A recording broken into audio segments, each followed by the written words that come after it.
Hi, everybody. Can you hear me? This is really weird. I feel, I don't know, a little strange with this headset on. So let me get all of my things up here.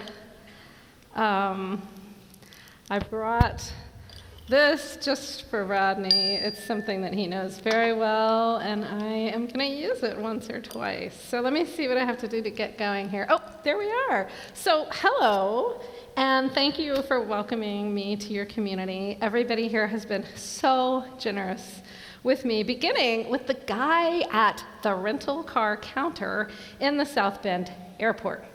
This is the car I had reserved.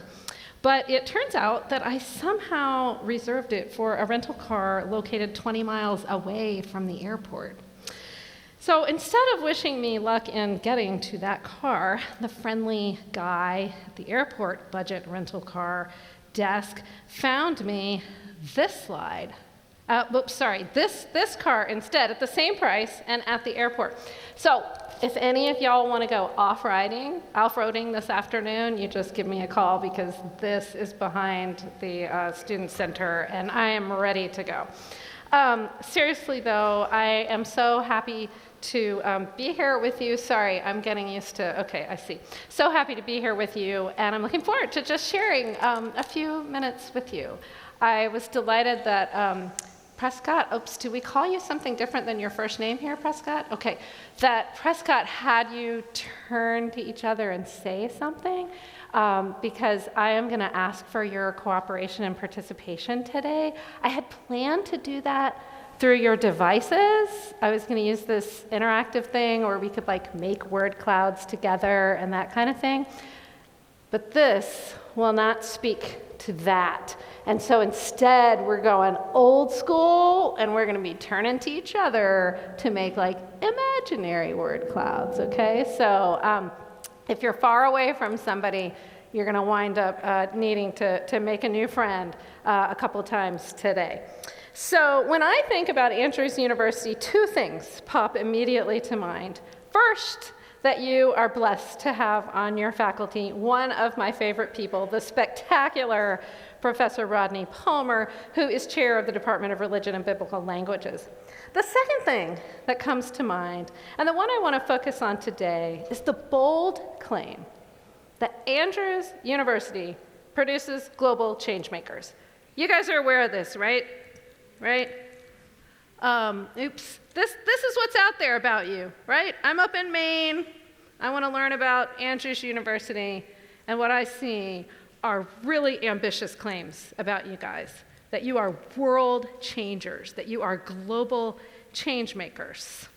Now, lots of colleges and universities make big claims about themselves, but Andrews, and maybe you too, seems to really and truly believe that its students, you guys, are called to change the world.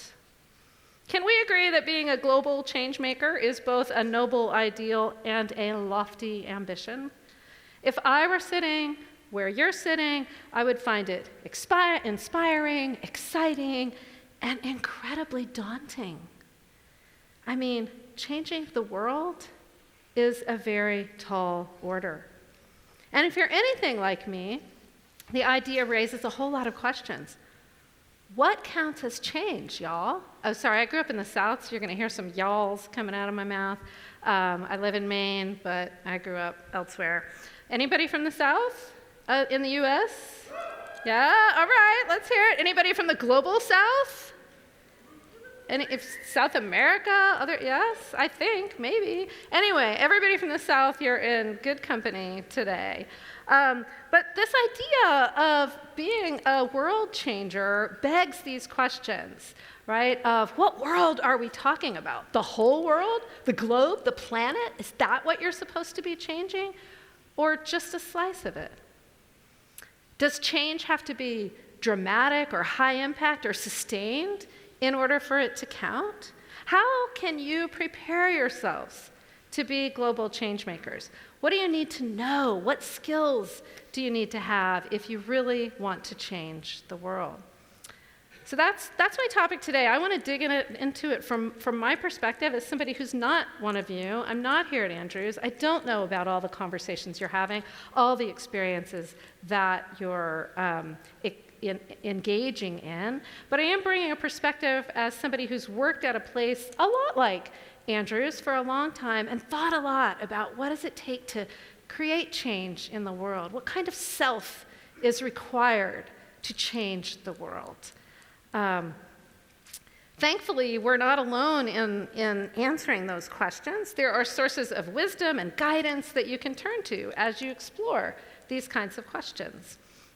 Sources like sacred texts, like the Bible, or other great works of literature, philosophy, and art, and of course, other people, family members, teachers, coaches, mentors, pastors, and friends. Another resource Andrews is inviting you to consider as a source of insight and practical wisdom is the concept of vocation. Okay, has anybody heard of this program called Going on Vocation? Anybody heard of that? That's here at Andrews? It's fairly new, so if you haven't yet heard about it, you can find out. There's still time. It's a fun way of thinking about some really important pursuits. So vocation, if you don't know, comes from the Latin vocare, which means to call upon, or summon. Until fairly recently, vocation has tended to be used to refer either to a religious calling, the pastorate or the mission field, or in its adjectival form, vocational, it referred to technical trainings for trades like plumbing or construction or auto repair. So it was either the rarefied life of the spiritually chosen or the blue-collar life of the non-elites. And at schools like Andrews, these two ends of the spectrum are being brought together, with vocation now being understood to mean something like a summons, call, or invitation to a life of meaning, purpose, and contributions. Raise your hand if you would like to have a life of meaning, purpose, and contribution. So all of those with your hands down on your phones, I'm assuming you do not want a meaningful life. Is that what you're saying? Okay. It would make my day. I came all the way from Maine. It would totally make my day if for the next 20 minutes you could be with me. That would be so amazing. What do you think? Who's willing to be with me for 20 minutes? All right, what does that mean you need to do? All right, do it. That would be amazing. Thank you very much. It will be your gift to me. You will exceed the gift that the budget rental car guy gave to me. If you will just be with me for 20 minutes, that would be amazing. So put that thing down and be with me. That would be so amazing. Okay, so talking about vocation and what vocation means at a place like Andrews is something like a call or an invitation to a life of meaning, purpose, and contribution. This is basically combining those two more traditional understandings of vocation, this like become this spiritually elite person or learn a trade. Instead, these things are coming together, bringing both the ideal and the practical together, so that this language of vocation is not just for pastors or plumbers, it's for you and me, it's for all of us. And today, let's see whether that might be useful or not. In this new phase of vocation thinking, here's an iconic definition. It's by a guy named Frederick Buechner, and he said, vocation is the place where your deep gladness and the world's deep hunger meet. This is a really interesting definition. For Buechner, what it means to be called by God is to be called into a life where self and world are brought together in life-giving ways. We can see in this definition the bringing together of realms of existence that are often pulled apart. In this case, your individual aspirations, what you want for yourself, and the life you share with others. Your individual desire for happiness and joy and relationship, and your genuine responsiveness to the needs and claims of the wider world. When we use this idea of vocation as a lens through which to view our own lives and to understand our relationship to the wider world, we find ourselves focusing in on things like meaning and purpose, identity, community, faithfulness, and social responsibility. Now, if you're like me, your life is probably overdetermined by things like market forces and digital realities. Ring a bell? Anybody looking down at your phone right now? That means your life is overdetermined by digital realities and that you need to try to pull back from that sometimes. That's me too.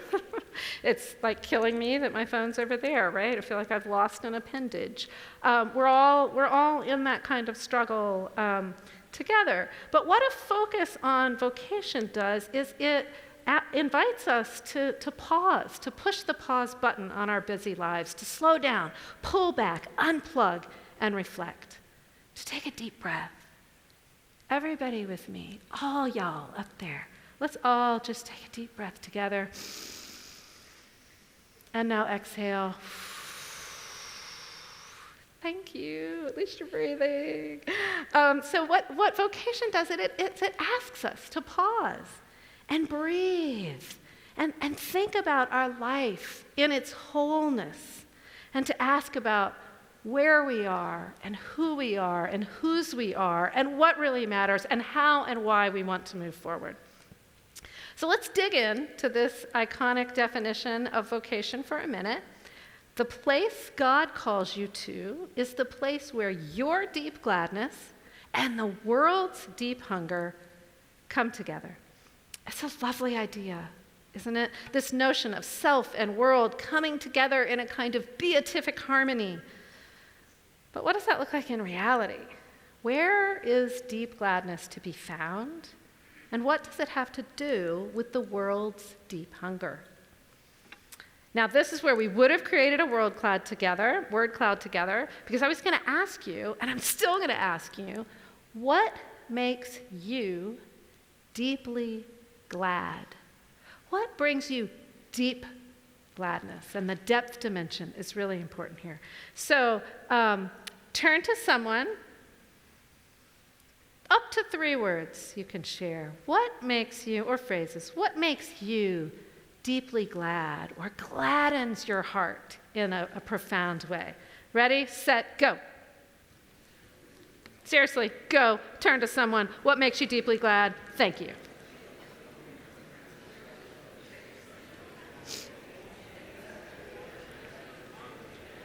And your phone doesn't count as your someone.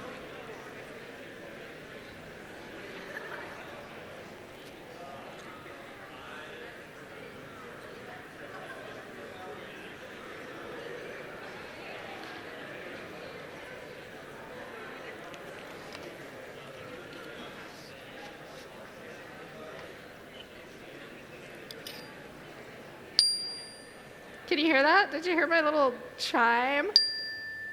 Is Rodney still here? Did Rodney hear my chime? Yeah, baby. All right. So thank you for sharing with one another. Imagine there's this amazing word cloud up here that has all kinds of associations with deep gladness. I think it's compelling, and I ask you to consider that it might be compelling to think about deep gladness as a goal for your life. Not necessarily the goal, but as a goal. It's quite different to have deep gladness as a goal instead of things like success or leadership or even happiness. Those are all good things. It's great that we all want those things, but deep gladness brings a profundity, a depth to it that those other things don't always bring. I want to encourage you to tune into this idea of deep gladness in the days ahead and see what difference it might make in your own understanding of your calling, of what your life's meaning is and what you can contribute. Having said that, I also want to listen to my friend. Let's see here. Oh, you know what? This was because I added a slide in the thing that isn't working today. I was going to show you a picture of my friend Deanna Thompson, also Rodney's friend, who lives with stage 4 cancer. She was 36. She woke up one day, she had a backache. It turned out breast cancer had spread and broken her back, and she didn't even know she had breast cancer. She had 2 kids, living her life, living her best life, and suddenly.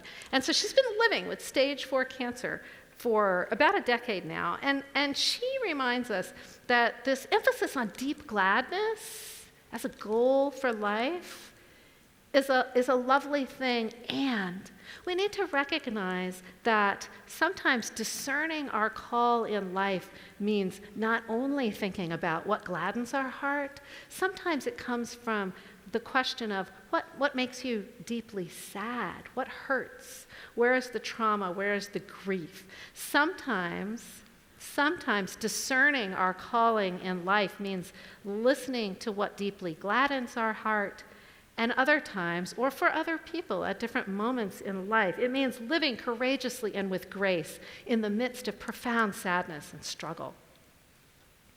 So now let's turn to the second part of this definition, which is the world's hunger.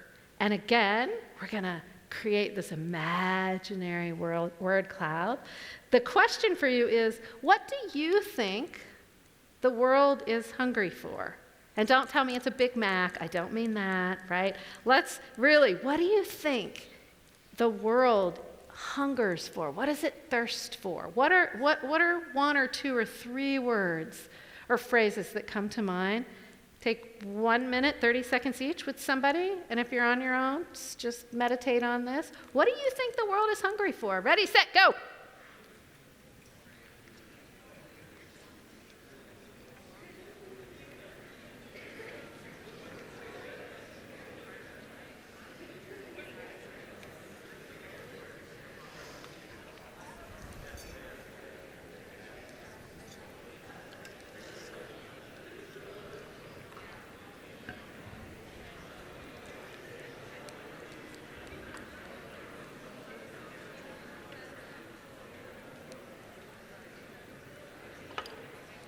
Thank you so much to my friends up high who are doing this. I see you. I just want to say I'm looking down at my notes a lot, but I see you. Thank you. Oh, my Zenergy chime. Let's end that one. Thank you. One question that this exercise raises is, dadgummit, okay, how can you know what the world is hungry for? And how can you build the question of the world's hunger into your life in an ongoing way so that your aspirations of deep gladness don't devolve into self-centeredness and self-gratification, but instead prioritize what we might call the common good, the flourishing of all? After all, Buechner's definition suggests that a genuine calling is one in which self and world intersect and cross-fertilize each other. Self and world are gifts to each other in a mutual exchange, and we're called to live lives in which the world's deep hunger is met by our gifts, gladly offered, and in which our life is shaped and edified by engaging with the world.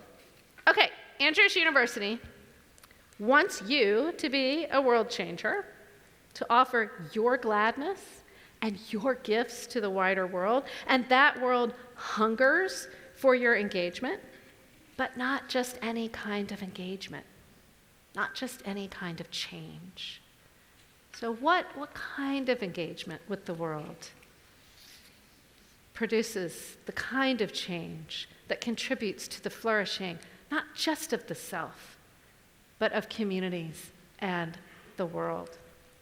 So I want to spend a few minutes talking about community engagement as a commitment and a practice of Andrews University that prepares you to live out your calling. No matter what your particular vocation winds up being or what career you pursue, it will need to involve deep and authentic engagement with the world if it is to be a true calling. And since engaging the world as a whole is almost impossible, you need to think instead about your slice of the world, your community, the place where you find yourself. One of the sayings that my mother, Pam Ray, who died last year, used to emphasize to my siblings and me, and to 3 decades of children in the Montessori school that she taught at, was bloom where you're planted. So that's my mom. Hi, Pam. Hi, Mom. That's my mom, and that's the saying that I heard, I cannot tell you how many times. All of our parents have these things that they say, right? They're words of advice. This is the wisdom that, when I think about my mom, pops to mind. It's a deceptively simple idea, bringing self and world together. You can't bloom unless you know where you're planted, right? You can't bloom unless you know what grows where you are in any given moment. As I mentioned, I grew up in Florida. Now I live in Maine. And for over a decade, I can tell you, I've lived in Maine for over a decade, and I can tell you that what blooms in Maine is not the same thing that blooms in Florida. What you plant depends on where you are, what the soil conditions are, how long the growing season is, all those kinds of things. And it's the same thing in your life. Wherever you find yourself in life, the literal place where you are in any given moment, where your feet are, where your butt is in a seat, that literal place, now or 10 years from now, is where you've got to dig in and find out how you can help things grow. Being a world changer, and this is what all of y'all are supposed to be about, being a world changer in wherever you are means digging in wherever you are, digging in as if you are a planter with empathy and commitment and imagination. Now, in our world today, we're always on the go. We're moving from place to place. Digging in is actually countercultural. It takes courage. It takes bravery. We're encouraged by the wider society to live as if our feet are not on the ground, as if we're not, in fact, located somewhere, and hence responsible to that particular place and those particular people. The digital age we're all living in, and many of us occupying this very second, does bring many opportunities and advantages, but it also threatens to alienate us from the world we're called to care for. As Christians, we are people of the incarnation, the Word made flesh, God in the here and now. To be a world changer is to live with full hearts and compassionate hands in the here and now. It is to dig and bloom where we're planted. Right now, for you, that means Southwest Michigan, right where you are. At other times in your life, it will mean other places. But the call to weave self and world together is the same no matter where you are. And right now, during your undergraduate years, is everybody an undergrad here? Mostly? Or do we have a bunch of grad students here? Undergrads? Raise your hand if you're an undergrad. Okay, that's what I thought. All right, good. So I'm gonna talk to you as if we're all undergrads. I remember my undergraduate years. Right now, during your undergraduate years, is the perfect time to build your toolkit for bringing self and world together throughout your life. And this will help you now, but it's also the skills and the capacities that you use and you put into your toolkit will help you not only now, but also throughout your life, throughout your career, because these skills are transferable across time. One way to really build your toolkit here at Andrews is through community engagement experiences. How many of you have done the Day of Change? How many of you are doing other weekly? Anybody doing something weekly, every week? Yep, okay, perfect. So we tend to think of community engagement sometimes as a feel-good extra, or as something where we need to just check off the box, right? Check, done it, fulfilled that requirement. But in fact, it can be a spectacular avenue for learning and for developing skills and virtues and mentors that will serve you for the rest of your life. During undergrad, you're packing your bag for life.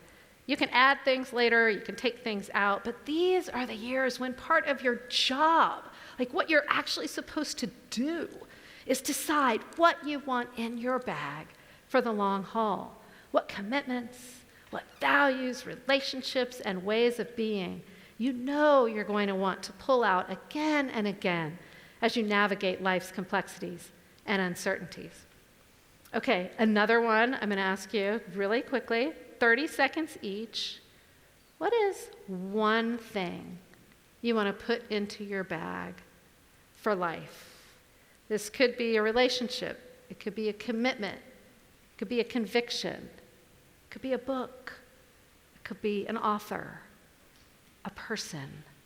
Who or what do you want to put into your toolkit as you move forward with your life? What's just one thing? Just name one thing real quickly. Ready, set, go.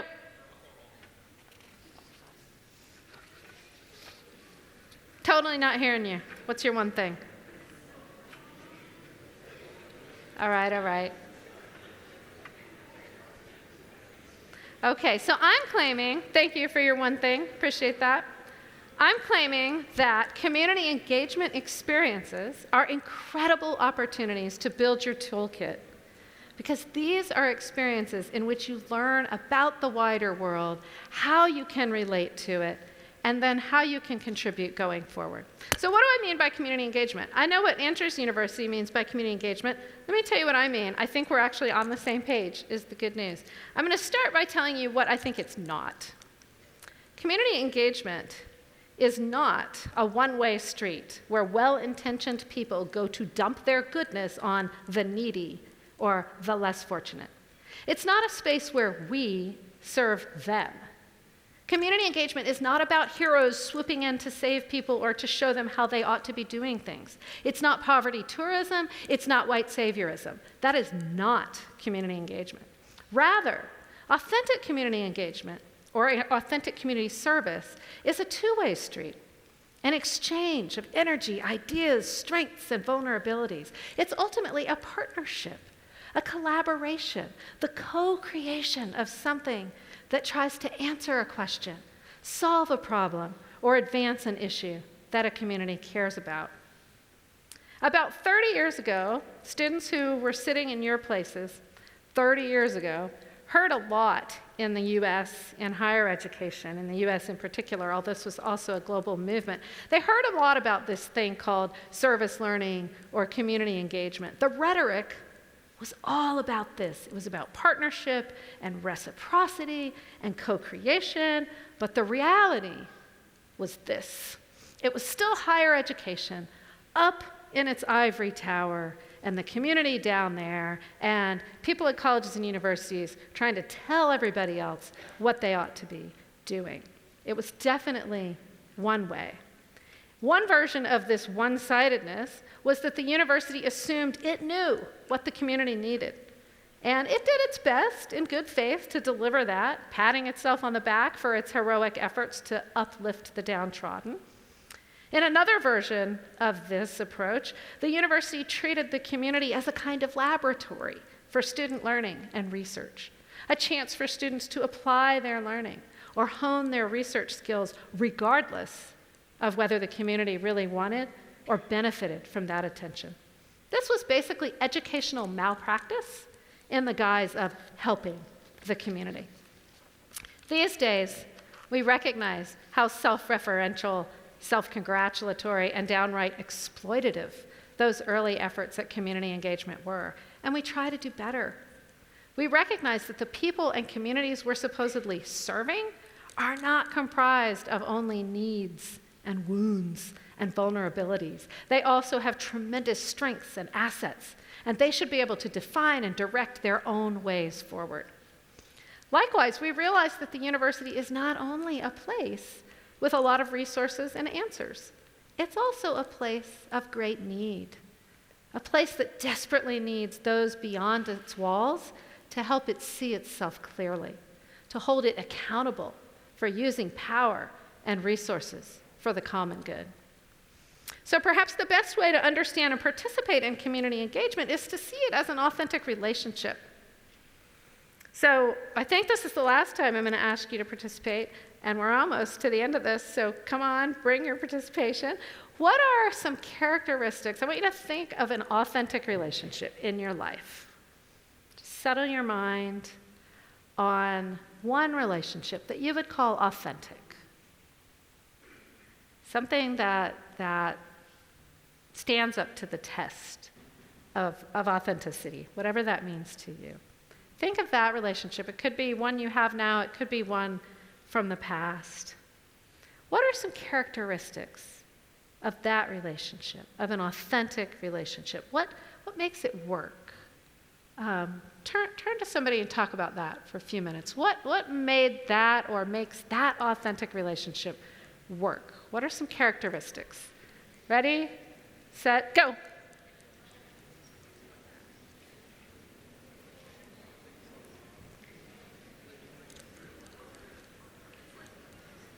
Thank you, up high. I see you.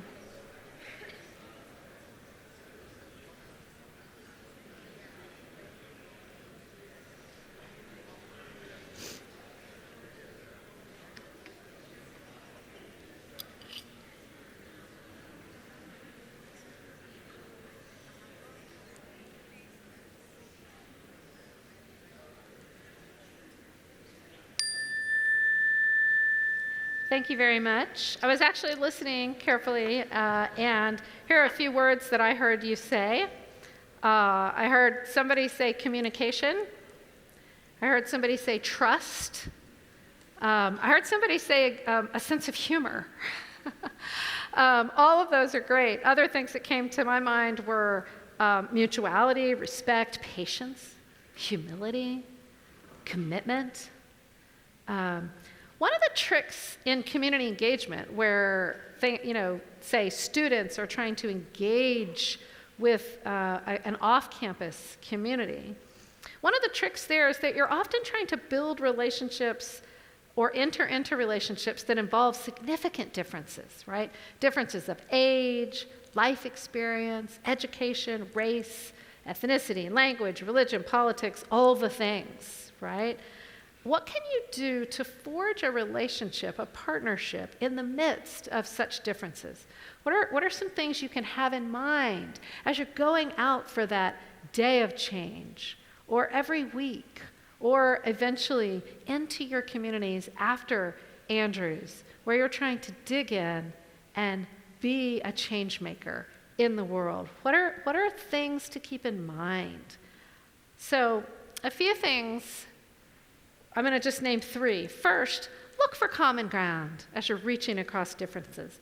Maybe you both love strawberry ice cream, or you're both the youngest in your family, or you're both really worn out on Taylor Swift. Like, whatever it is, right? Whatever it is, find that common ground. And it may be that you've got to do that again and again each time you go, because maybe you're reaching across big differences, some of which you don't understand, or they make you uncomfortable. Find the common ground. That's a basis for relationship. Next, shut up and listen. Did you see how many people looked at me when I said shut up? That was hilarious. Shut up and listen. Sometimes we recognize, especially as those of us who are privileged to be at a place like Andrews, where you're getting a world-class higher education, you do have a lot to offer. You are smart, you're motivated, you're hardworking, and you even have some good ideas. But a key to authentic relationship, to real engagement, especially across differences, is deep listening, recognizing and waiting for the insights of the other. Finally, the third thing I want to commend to you as you're engaging in your community engagement here is to recognize the strengths that are already there. And I'm going to take a minute here. This is kind of the last move that I want to make. Those of us in higher education who've organized higher education and the students in colleges and universities actually have some making up to do with the communities we've tried to serve over the years. Too often, we've defined them exclusively in terms of their needs and their lack, in terms of what they don't have instead of what they do have. Indigenous scholar Eve Tuck challenges us to combat damage-centered approaches to community engagement, approaches that reduce marginalized communities only to the hurt they have endured. In a similar vein, Latina scholar Tara Yoso invites us to rethink the notion of wealth. We all would love to have wealth, but we sometimes only think about wealth in monetary terms. Yoso asks us to think of other forms of capital as well. She uses the term community cultural wealth to talk about forms of richness, forms of capital within marginalized communities that tend to be overlooked by the dominant culture, but are actually important strengths and assets. So I'm going to give you a really busy slide. This is very busy. Take a look. Take a look at this slide, because what I want you to do is spend a good minute reading this slide, looking at these different ways of thinking about wealth. These are forms of wealth that are frequently overlooked, but often present in marginalized communities, the kinds of communities we tend to engage with in community engagement.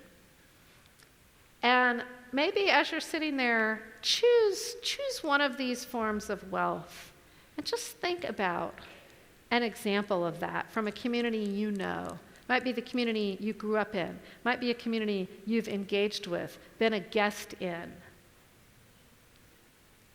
And you realize, oh, my community has so much wealth that goes unseen by the wider world. Things like navigational capital, being able to navigate the world as someone maybe who's on the outskirts of power. You have to figure out, I spent 16 years in Jackson, Mississippi, and the black people in Jackson, Mississippi had to figure out how to navigate a world that was dominated by white power. So they had to learn how to live in that frame and how to navigate a different cultural realm. That means that they have strengths, the ability to transfer skills and language and comfort levels into different frames. That's a form of wealth. That's something that they bring to the table that somebody like me does not bring to the table, right? So these are forms of wealth different communities generate. And when we're doing community engagement, we can look for these. They may be easy to spot, especially for those who grew up in communities that cultivated forms of wealth like these. For others, it might be, oh, I never thought about that as a form of wealth, as a form of richness. So one thing I've learned, winding down here, is that when community engagement foregrounds the giftedness of the community, the forms of wealth that are right there in front of our eyes if we just have eyes to see. So that we're not just saying, oh, they're so hospitable, or they're so nice, or they have such big hearts, but we're drilling down into what actually are the strengths and the assets of the people that we're engaging with, that we're supposedly serving. Look for those forms of wealth, see them, listen deeply to the wisdom that is there. And when we do that, then it becomes impossible for us to do the kind of community engagement that causes harm. We recognize that, in fact, we're partners and collaborators, where our humanity is intertwined with one another. As Archbishop Desmond Tutu said, expressing the African notion of Ubuntu, my humanity is caught up, is inextricably bound up in yours. We belong in a bundle of life. I love that vision, a bundle of life, together, interwoven. A person is a person through other persons. This is a perfect example of self and world, individual and community being profoundly interwoven. And when that happens, questions like, who's the one serving? Who's being served? Who's in need? Who is not? Those kinds of questions in authentic engagement, those distinctions lose their importance because each of us is gifted and each of us is needy.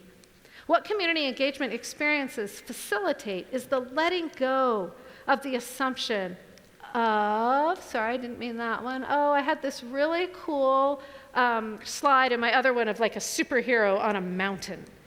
When we see the riches of the community, we let go of this assumption of superhero-ness, and we change our notion of change maker to include the other and their wealth and what they bring. The self is a self that is moved by the world. It is so that to be a world changer means to be a world engager. So as you're tutoring kids in Benton Harbor, or volunteering at a clinic in Eswatini, or working on a business plan for a socially responsible startup, don't forget that being a world changer means digging in where you are, listening deeply for the forms of cultural capital that are already there, and allowing yourself to be changed by those whom you have arrived to change. In the final analysis, the world needs you, and you need the world. And in that space of authentic connection lies the promise of your deep gladness. Thank you so much for taking time with me. Thank you.